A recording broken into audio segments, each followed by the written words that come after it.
Olá! Você sabia que quando estamos diante de situações nas quais não há o que fazer, sempre ainda há o que fazer? Esse é o tema da nossa mensagem de hoje. Siga nosso canal no YouTube e bom encontro!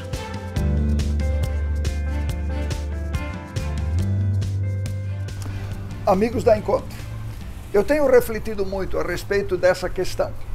Quando estamos em situações nas quais não há o que fazer, ainda há algo que possamos fazer? Eu quero ir direto ao ponto.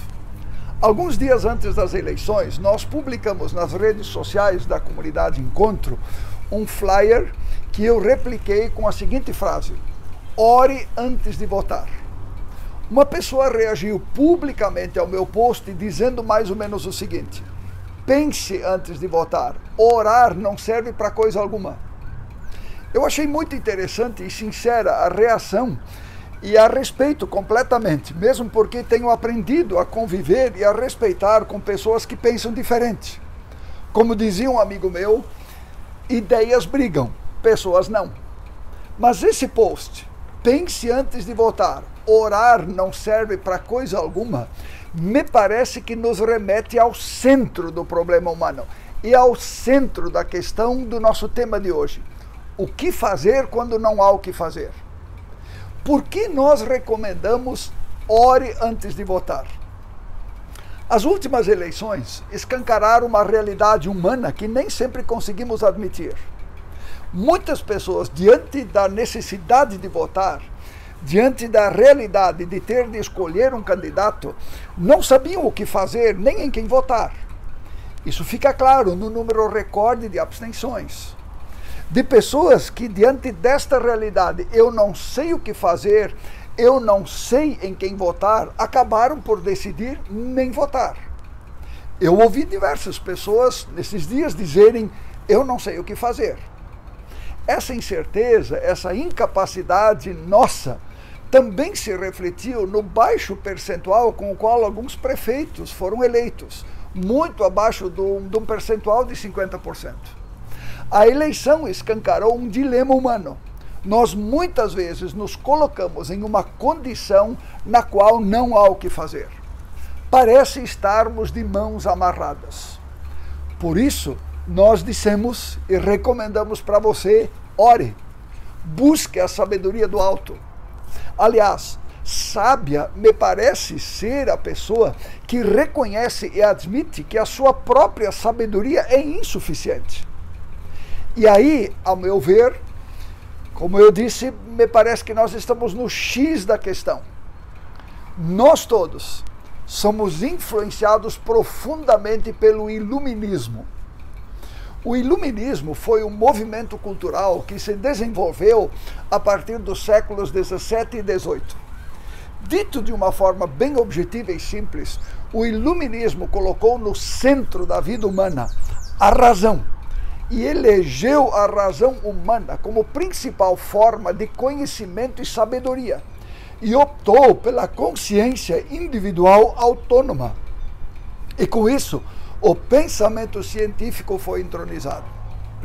Como consequência, o pensamento religioso, a ideia de Deus e da transcendência foram colocados na periferia e como assuntos privados de cada pessoa.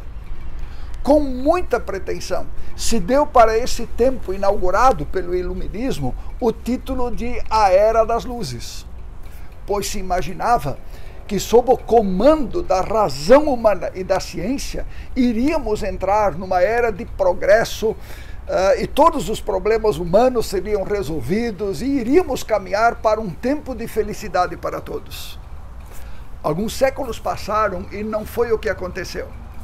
A Primeira e Segunda Guerra Mundiais abalaram as estruturas do iluminismo. Como pode a razão humana autônoma produzir tamanha barbárie como a que se viu nas duas grandes guerras?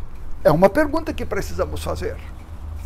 E esse pensamento, orar não adianta, o negócio é pensar, é um típico pensamento iluminista. Eu resolvo, eu sei o que fazer, eu dou conta, eu não preciso de ajuda. A razão humana colocada no trono vira um Deus que nos domina e dirige a nossa vida. Até que chegamos em alguma situação na vida na qual nos encontramos num beco sem saída. E por mais que a gente pense, por mais que a gente reflite, por mais que a gente busque na nossa mente, não encontramos saída. Durante essa série de mensagens, nós temos falado do rei Salomão, que foi rei em Israel durante 40 anos, ali em torno de 1000 anos antes de Cristo.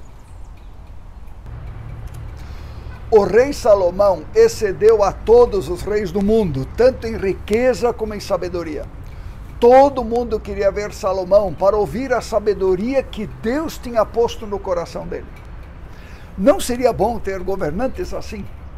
Certamente a vontade de votar seria maior e a dificuldade para escolher candidatos seria muito menor. Aqui encontramos o reconhecimento de que a sabedoria, a inteligência que Salomão possuía foram colocados nele por Deus. Um exemplo da razão humana dependente de sabedoria de Deus encontramos aqui. Uma razão humana que pensa assim, mas antes ora.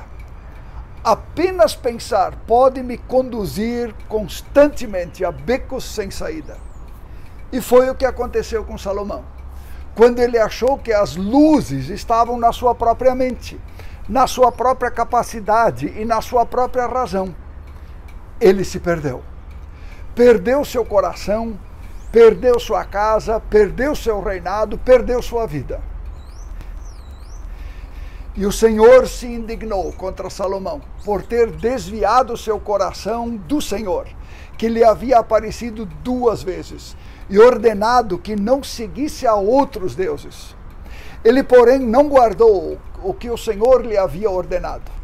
Por isso ele disse a Salomão: já que você procedeu assim, e não guardou a minha aliança e nem os meus estatutos, vou tirar o seu reino e dar a um dos seus servos.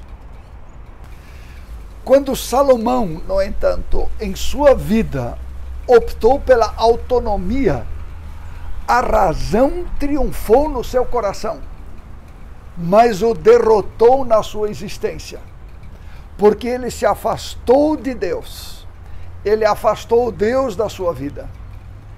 E aquele rei que começou muito bem, terminou muito mal, perdendo tudo que tinha.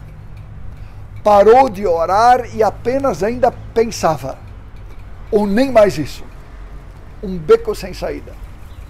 Salomão começou bem, escolheu a autonomia e terminou mal. Na realidade, temos aqui um retrato interessante daquilo que vem acontecendo com a humanidade. Tudo começou muito bem. O Criador criou um mundo perfeito. Tudo estava no seu lugar. Criador e criaturas vivendo juntos, em união e unidade. Mas quando o ser humano achou que as respostas estavam em sua própria inteligência, ele escolheu andar sozinho. E o resultado é tudo que enxergamos em nosso mundo. Toda a dor e todo o sofrimento nasceram aí. E assim, frequentemente chegamos naquele ponto: o que fazer quando eu não sei o que fazer? O que fazer quando não há o que fazer? Há uma história na vida de Jesus muito interessante. Veja comigo.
Jovem,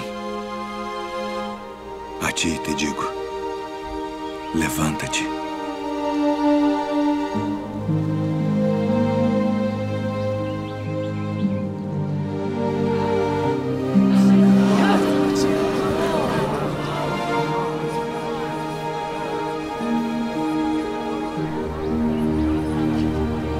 Mamãe?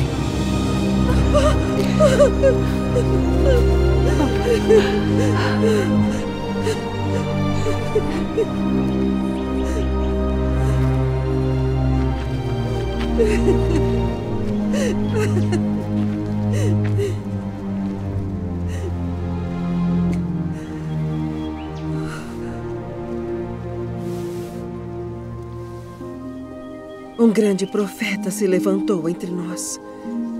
E Deus visitou o seu povo.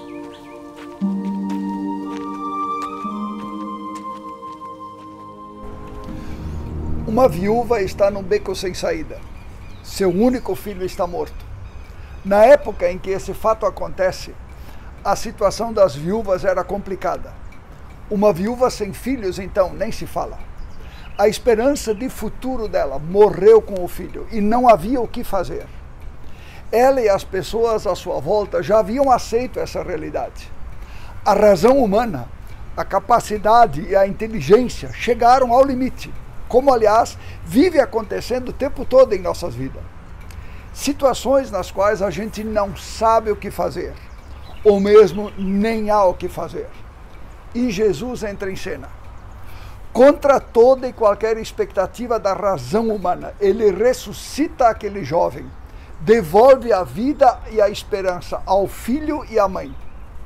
Ele mostra que o beco sem saída ainda pode ter uma saída, porque ele é Deus. O que fazer quando não há mais o que fazer? Em primeiro lugar, eu diria, é o fim mesmo. Quando você chega numa situação assim, veja se não há mesmo mais o que fazer. Veja se não é a sua razão, a razão humana derrotada, que está dizendo para você que não há mais o que fazer. Esse, aliás, é o cenário dos suicídios. A razão derrotada diz para a pessoa que chegou ao fim. E acreditando, a pessoa dá um fim na sua vida tentando matar a sua dor. O que fazer quando não há mais o que fazer? Em segundo lugar, o fim nem sempre é o fim. A história da viúva mostra que o fim para a razão, para a inteligência e capacidades humanas não precisa ser o fim de tudo. Existe a dimensão do milagre. Há um Deus que entrou na história justamente para romper os limites da capacidade e da vida humana que o pecado e a desconexão do Criador nos impuseram. Anos atrás, eu chegava na casa de uma família que justamente havia chegado com o resultado de um exame, de uma biópsia que a mulher havia feito. O clima era de desespero. O fim parecia haver chegado. O que fizemos?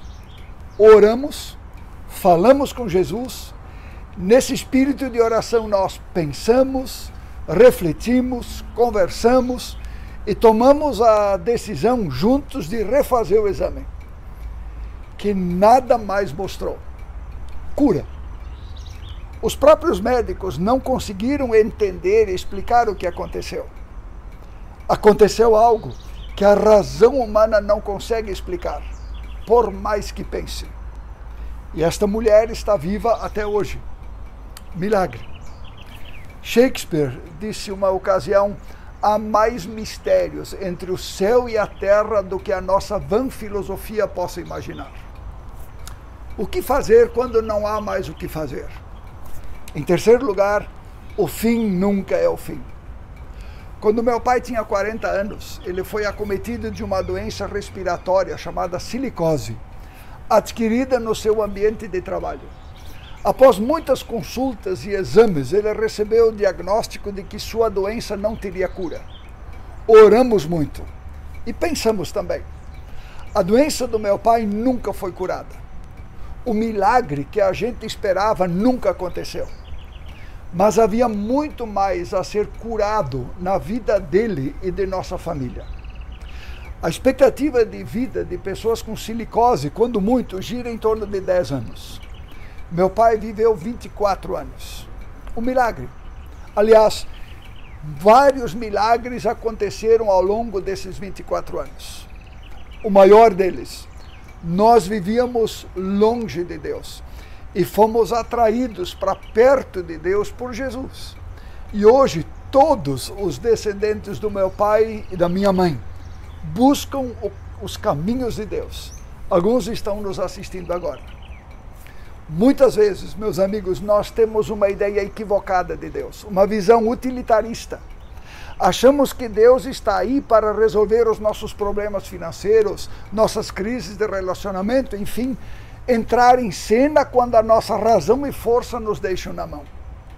E quando o problema está resolvido, nós seguimos de novo os nossos próprios caminhos. Deus entrou na história para nos reconciliar e para nos reconectar. Meu pai morreu, mas eu tenho a convicção de que ele vai ressuscitar no último dia.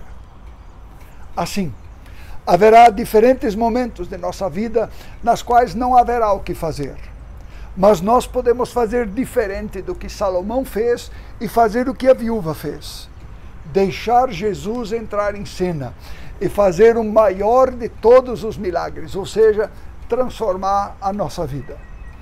E assim saber, mesmo quando a morte chegar, este ainda não precisa ser o fim. O que eu faço com isso? Pense sim, pense muito, mas não se iluda com a sua capacidade de pensar, pois ela tem limites, e não se deixe enganar pela sua razão e pela sua pretensa autonomia. Ore, aprenda a depender daquele cujo amor excede todo entendimento. Mas nós precisamos ir além de orar, precisamos ouvir. Deus usa as diferentes situações da vida, vitórias e derrotas, sucessos e fracassos, alegria e tristeza, começos e fins, para nos moldar. Mas Ele decidiu fazer isso por meio da sua palavra. Por isso, você e eu precisamos ler a sua palavra. Leia a Bíblia, palavra viva de Deus. Eu lhe garanto, 15 minutos por dia vão transformar a sua vida. Existem ajudas de devocionários e eu super recomendo o aplicativo YouVersion. Alguns anos atrás, eu dei uma Bíblia de presente para o prefeito e vice e os vereadores eleitos de uma cidade na qual eu fui pastor. Um daqueles vereadores, silenciosamente em sua casa, começou a ler a Bíblia com a sua esposa. Um tempo depois, eu já não estava ali, ouvi palavras de gratidão da parte dele, porque aquela palavra da Bíblia mudou a sua história. Não há dúvida, meus amigos, de que nós precisamos pensar muito antes de votar. Mas antes disso, precisamos orar para não sermos contaminados por nossa mente desconectada. E não termina tudo com a eleição. Depois da eleição, nós precisamos continuar orando com uma atitude proativa, opinando, sugerindo, apontando caminhos. E para não entrar naquela postura de crítica feroz e destrutiva, precisamos orar e estudar a palavra de Deus sempre, para encontrar o caminho para aqueles momentos da vida nos quais não sabemos o que fazer e nos quais parece que não há mais o que fazer. Cada parte da Escritura é inspirada por Deus e útil de um modo ou de outro para mostrar a verdade, denunciar nossa rebelião, corrigir nossos erros, ensinar como viver o caminho de Deus. Por meio da palavra, somos unidos e moldados para as tarefas que Deus deseja nos incumbir neste mundo. Segunda carta de Paulo a Timóteo, capítulo 3, verso 16. Tudo que nós precisamos, meus amigos, está no mesmo lugar. Eu quero aqui deixar uma palavra de gratidão aos integrantes do nosso departamento de música e também ao Paulo Nazaré, que topou a parada de gravar uma música com o nosso pessoal. Por isso nós queremos fechar o encontro de hoje com a música Tudo no Mesmo Lugar.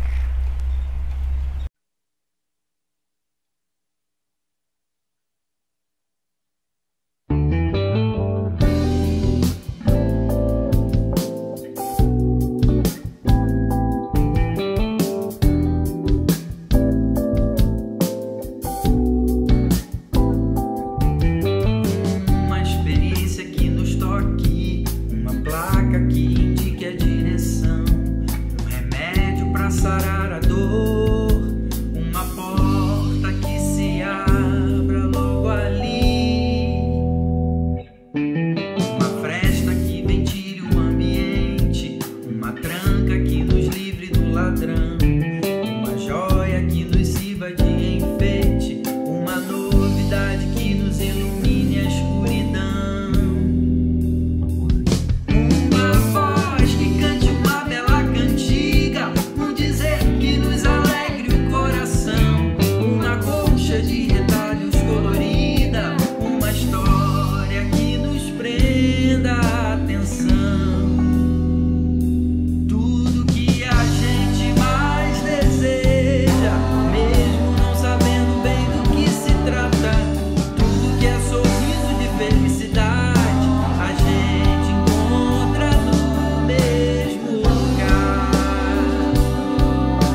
Vamos falar com Deus. Senhor, obrigado pelo privilégio que nós temos de poder falar contigo.